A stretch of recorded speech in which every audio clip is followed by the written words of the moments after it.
Alrighty, so Childe just came out with 1.1 and I pulled for him. Regrettably, it took 6,000 gems, so I don't know the currency on that, but probably close to $100, I'd say. I'm not proud of it, but I did pull him at 77, so not at pity. Um, and this video is basically just going to be my first impressions and some quick weapon tests with him. I have the rust bow, the stringless bow, and the Amos bow, um, all at level 80. And the stringless is at R4, rust is at R1, and Amos is at R2. And I'm just going to do some quick damage tests and my opinions on whether you should go for him or not. To kick things off here, we're just going to look at the pull in which I got him. It was my best pull by far. I got the Favonius sword, 2 Dionas, and Childe, so I was quite happy. But before that, I'd pretty much gotten 1 Diona, 1 Ningguang, and 2 Beidou, and that's it. And that was off like 40 pulls, so yeah.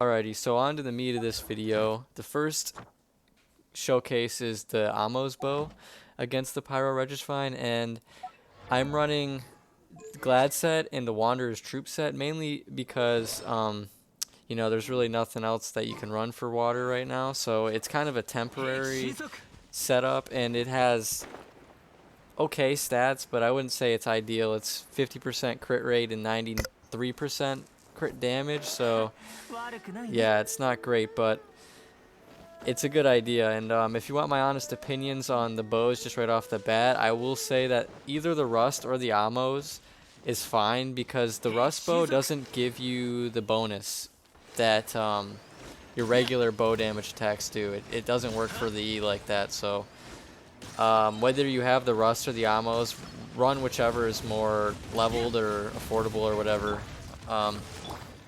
And in all these clips, I will be using official as well, because I feel everyone will have official, and everyone should be leveling official, because she is by far the best, in my opinion, the best character in the game, because she can do any role.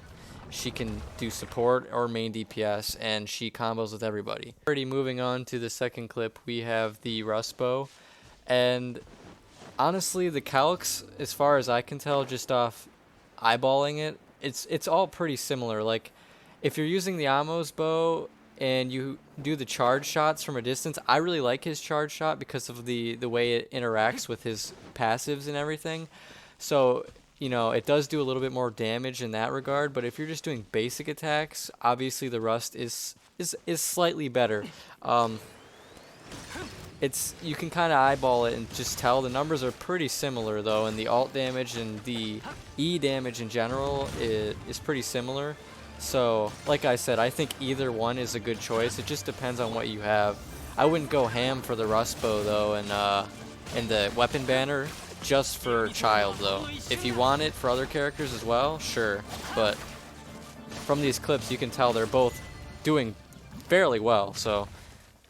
On to the last bow, that is the stringless, and this is kind of just more of a curiosity for me. I don't know. I don't really think it works as well as the rust or the Amos bow. You can possibly get more burst damage. The E, it does nothing for the E, so there's really no point in that. The elemental mastery can be overkill. Like, I'm having like over 200, I think maybe even over 300 elemental mastery right now, and you can kind of see that in some of the damage, but the damage that gives is still lower than the attack buffs of the other bows. So I don't know, I don't think I would run the stringless unless, you know, you only want to use his ult or something. But yeah, I don't know about the stringless. And then this last little segment is just me testing on some mob enemies.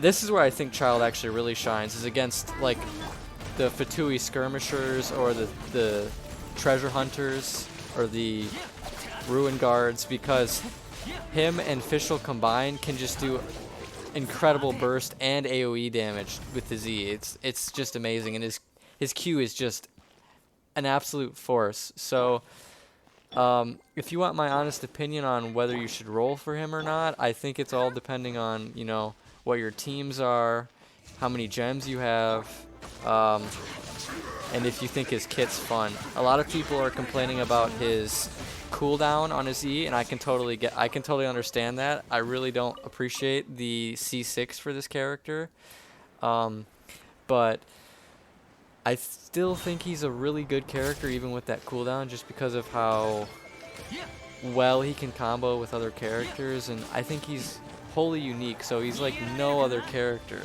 So if he fits your budget and your team comps and, you know, you like him, go for it. But it's also a matter of, is it worth $60, $70, $80? I don't know. I'm probably not going to roll for another character for a long time. Just personally, I think this game has a serious problem with its monetization, and Childe's it for me for right now. And regarding his constellations, I think he's one of those few characters where I think it's C6 or bust. His C1 is okay, but if you just compare him to, say, Diluc or Venti's constellations, he's not really gaining that much damage from his constellations compared to them. So his C6 is amazing and very tempting, but to spend like $1,000 or, you know, maybe if you get lucky $800 for his constellations, I don't think it's worth it. I think him on his own C0 is a very strong character with a few downsides, like, you know, his E, but I think you can plop in any attack bow or even maybe a recharge bow if you want to try running him support, and I think he will work really well. And I mean, yeah, that's about all I got to say.